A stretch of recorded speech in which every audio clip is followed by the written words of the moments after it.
নমস্কার আমার প্রিয় ইউটিউব পরিবার, তোমরা সবাই কেমন আছো? আশা করছি তোমরা সবাই অনেক ভালো আছো, সুস্থ আছো। আমিও ভালো আছি।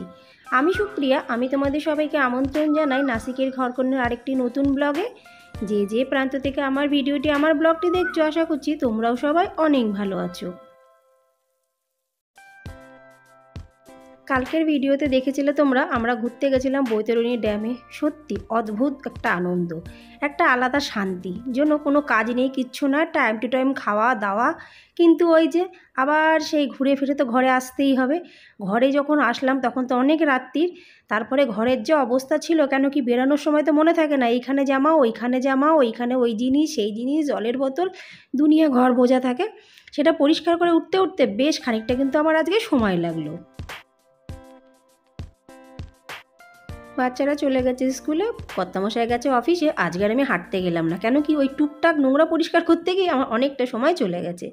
ওই জন্য ভাবলাম যে না, ঘরে বসে একটু যোগা করে নিই। তো যোগা করতে বসলাম।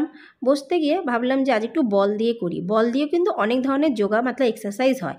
এতে আমাদের কি হাত পারও কিন্তু অনেক ধরনের ব্যায়াম হয়।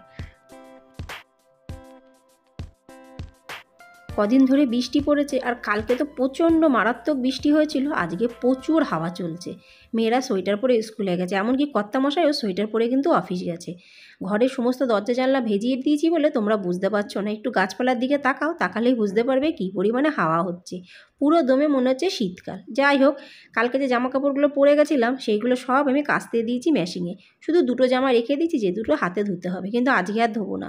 কারণ আমি জানি এই যে হাওয়া চলছে, এই হাওয়ার মধ্যে তো মেশিনের জামাই শুকাতে বেশ খানিক দিন টাইম লাগবে, কম করে হলেও 2 দিনের উপরে তো লাগবেই। ওইগুলো শুকাবে, তারপরে আমি হাতে কয়েকটা রেখে দিয়েছি সযত্ন করে, সেইগুলো ধোবো। প্রতিদিনকার মতো আজকেও কিন্তু দুটো কমেন্টস অবশ্যই তোমাদের সাথে শেয়ার করব। প্রথম কমেন্টসটি আমার এক দিদিভাই, সব কিন্তু ইউটিউব পরিবারেরই, ভাই বোন আত্মীয় স্বজন আমি কিন্তু পাতিয়ে রেখেছি। সেই দিদিভাই থাকে দিল্লিতে। সেই দিদিভাই লিখেছে, জায়গাটা খুবই সুন্দর, খুব ভালো জায়গা, পুরো একটা বাঙালি টিম নিয়ে তোমরা ঘুরতে গেছো। আমি যদি নাসিকে যাই অবশ্যই ওইখানে ঘুরতে যাব। হ্যাঁ দিদিভাই, একদম তুমি অবশ্যই ঘুরতে যাবে, আর তার সাথে আমিও যাব তোমার সাথে সাথে। আর একটি কমেন্টস লিখেছে SM সিম্পল হাউসওয়াইফ। বোনটি লিখেছে, দিদিভাই তোমার ভিডিওর মাধ্যমে নাসিকের খুব ভালো একটা জায়গা ঘুরে নিলাম, খুব ভালো লাগলো, চমৎকার একটা জায়গা। সত্যি গো বোন, খুবই ভালো জায়গা। আর এই জায়গাগুলোতে না বর্ষাকালে ছাড়া অন্য সময় অতটা ভালো লাগে না। শীতকালে যদিও একটু ভালো লাগে, কিন্তু সবথেকে ভালো জায়গা হলো, ভালো ঘোরার সময় হলো এইসব জায়গা হলো বর্ষাকালে। আর এই জায়গাটা কিন্তু বৈতরণী ড্যাম। তোমাদের ভিডিওটা যদি ভালো লেগে থাকে তার জন্য অনেক অনেক ধন্যবাদ, অনেক অনেক ভালোবাসা। আরও অনেক অনেক বন্ধুরা কমেন্টস লিখেছে, সবাইকে অনেক ধন্যবাদ, অনেক ভালোবাসা। আর এই যে গল্প করতে করতে কাজও কিন্তু আমি করছি। আজকে বানাবো বাঁধাকপি। বাঁধাকপিগুলো দেখো বেশ বয়স হয়ে গেছে, কিন্তু কিছু করার নেই, বানাতেই হবে। কেন কি সবজিও সেরকম একটা ফ্রিজে নেই। বাঁধাকপি বানাবো, আর এই যে ছোটো ছোটো বেগুন, ওই বেগুনগুলো কুচি কুচি করে মশলা বেগুন বানাবো।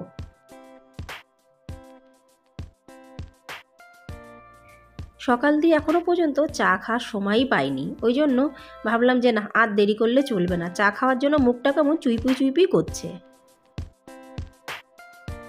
ওই জন্য 1 কাপ চা আর দুটো ভাঙা ভাঙা টোস্ট বিস্কুট নিয়ে বসে পড়লাম।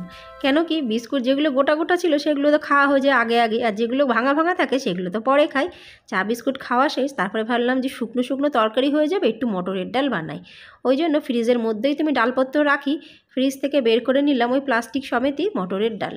বেশি না, এই দুবেলা হলেই যথেষ্ট, হয়ে যাবে দুবেলা। কেন কি মটরের ডাল তো বেশ ভারী ভারী থাকে। আর এই দেখো ফ্রিজের মধ্যে আমি কী কী রাখি, এগুলো কিন্তু সব ডিপ ফ্রিজে। যত রকমের ডাল, চানা, সুজি, বিভিন্ন ধরনের মশলা আমি কিন্তু সবই ডিপ ফ্রিজে রেখে দিই। যেখানে মানুষ মাছ মাংস রাখে সেখানে বেশিরভাগ জায়গা জুড়ে আছে কিন্তু আমার এই জিনিসগুলো। কোনো দিনও খারাপও হবে না, পোকাও কিন্তু লাগবে না। তোমাদের একটা কিন্তু খুব গুরুত্বপূর্ণ টিপস আমি শেয়ার করলাম। তোমাদের যদি এরকম মনে হয় যে জিনিস কোথায় রাখবো পোকা ধরে যাচ্ছে, অবশ্যই কিন্তু ডিপ ফ্রিজের মধ্যে রেখো। কোনো দিনও কিন্তু পোকাও হবে না, ছাদ করেও পড়বে না। তারপর কুকার নিলাম, কুকারের মধ্যে ডালগুলো দিলাম। 3-4টে সিটি অবশ্যই লাগবে। কেন কি যদি ডালগুলো আমি আধা ঘন্টা আগে ভিজিয়ে রাখতাম, একটা সিটিতে হয়ে যেত।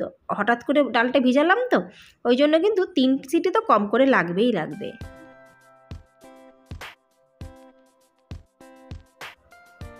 জামাকাপড়গুলো ধোয়া হয়ে গেল, মেশিনের মধ্যেই ধোয়া হয়ে গেল। হাতে আর ওগুলো কাচবো না, যেগুলো রেখে দিয়েছি ওগুলো কালকেই কাচবো। এই জামাকাপড়গুলো টপাটপ মেলিয়ে দিই। জামাকাপড়গুলো যদি না শুকায় তাহলে কি বিশ্রী লাগে বলো তো, কিন্তু কিছু করার নেই, কালকে পরে গেছি জামাকাপড়গুলো, জল কাদা সব কিছু লাগা, ওই জন্য ঝটপট মেশিনের মধ্যে দিয়ে দিয়েছি, কাঁচা হয়ে গেলে সেগুলো মেলিয়েও দিয়েছি। আর এবার বসে পড়লাম বিনা দেরি করে তরকারি কাটতে। তরকারি কাটতে কিন্তু শুধু সময় লাগে, রান্না করতে কিন্তু সেরকম একটা সময় লাগে না, কেন সারাদিন বুঝে উঠতে পারি না কী তরকারি রান্না করব। ওই জন্য বুঝে বুঝে এটাই ভাবলাম যে বাঁধাকপি করি আর বেগুনের একটু ভাজা করি। এটা কিন্তু নর্মাল বেগুন ভাজা না, মারাঠা স্টাইলে বেগুন মশলা। তোমরা যদি চাও অবশ্যই আমাকে জিজ্ঞাসা করো, রেসিপিটা তোমাদের সাথে আমি শেয়ার করব, দারুণ লাগে খেতে।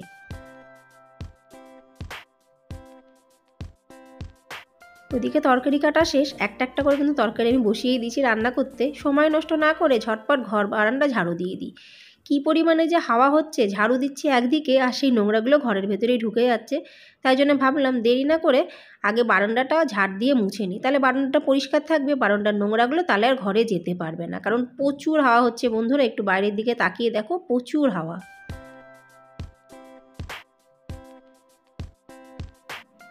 অনেকটা কাজ কিন্তু আমার হয়ে গেল কথা বলতে বলতে, রান্না করতে করতে। রান্নাও কিন্তু চলছে, কাজ চলছে, জানলার পর্দাগুলো সব সরিয়ে দিলাম, তারপর একটু খিদে পেয়ে গেছে, খুব বেশি না, হালকা হালকা খিদে। মেয়েদের সকালে পাস্তা বানিয়ে দিয়েছিলাম শর্ট ব্রেকে, সেখান থেকে অল্প একটু পাস্তা রেখে দিয়েছি। খুব একটা ভালোবাসি না পাস্তা, কিন্তু তবু একটু খিদে পেয়েছে বলে কী খাবো একটু পাস্তাই খেয়ে নিই।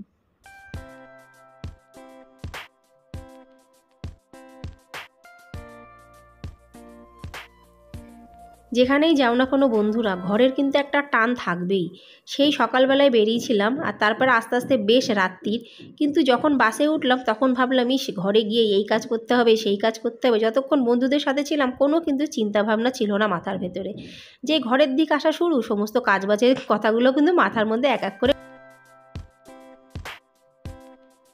যাই হোক বন্ধুরা, এরই নাম জীবন, কখনো ঘর কখনো বাইরে, কখনো কাজ না, কখনো আনন্দ কখনো দুঃখ, এইভাবেই আমাদের কিন্তু জীবন কাটবে। একটানা কিন্তু কোনো সময় কারোর জীবন কাটে না, সুখ দুঃখ আনন্দ বেদনা সব কিছু নিয়েই জীবন।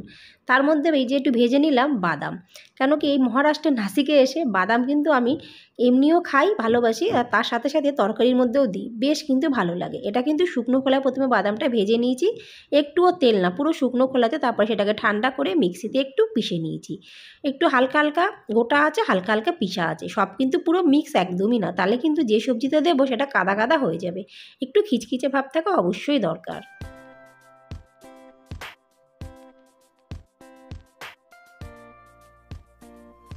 সমস্ত কাজবাজ প্রায় শেষের দিকে, এরপরে বাসন মেজে আমি চলে যাব পুজো দিতে, মানে স্নান করে পুজো দিতে। স্নান করা শেষ, চলে আসলাম পুজো দিতে। আজ তো মঙ্গলবার, বই তো পড়তেই হবে, ওই জন্য বসে পড়লাম ঠাকুর ঘরে। খুব সুন্দর করে ঠাকুরের পুজোটা না করলে মনটা কিন্তু শান্তি লাগে না, কারণ কি ঠাকুর ঘরের পুজোটা না হওয়া পর্যন্ত না কেমন যেন একটা মনটা লাগে, পুজোটা হয়ে গেলে মনের মধ্যে একটা আলাদা এক ধরনের শান্তি। এরপরে আমি যে শুকনো কাজগুলো করিনি সেইগুলো করব, সবগুলো কিন্তু আজকে করে উঠতে পারিনি। প্রতিদিন তো এক নিয়মে চলা যায় না, ওই জন্য আমিও কিন্তু চলতে পারি না, আমি তার ঘড়ি না যে একইভাবে একই সময়ে চলবো। ওই জন্য কোনো সময় কাজ এদিক হয় ওদিক হয়, আমি আমার সময় অনুযায়ী কিন্তু কাজ করি। আমার যে কাজটা ভালো লাগে আগে করতে সেটা আগে করি, যেটা ভালো লাগে পরে করতে সেটা আমি পরে করি।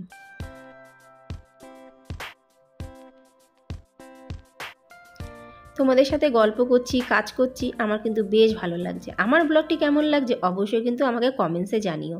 ভালো লাগলে লাইক সাবস্ক্রাইব শেয়ার কমেন্টস করতে কিন্তু একদমই ভুলো না। আর এই দেখো, স্নান করার পরে কিন্তু আমি সবসময় শুকনো কাজই করি, যেগুলো অনায়াসে পরিষ্কার করা যায়, যেগুলো করতে কোনো কষ্ট হয় না। কেন কি সকালবেলার থেকে এত পরিমাণে দৌড়ে দৌড়ে কাজ করি, স্নান করার পরে না সেরকম আর দৌড়ে আমার কাজ করাটা অতটা পোষায় না। ওই জন্য হালকা ফুলকা কাজগুলো রাখি, যেগুলো খুব তাড়াতাড়ি হয়ে যায় আর যেগুলোর জন্য বেশি কষ্ট করতে হয় না।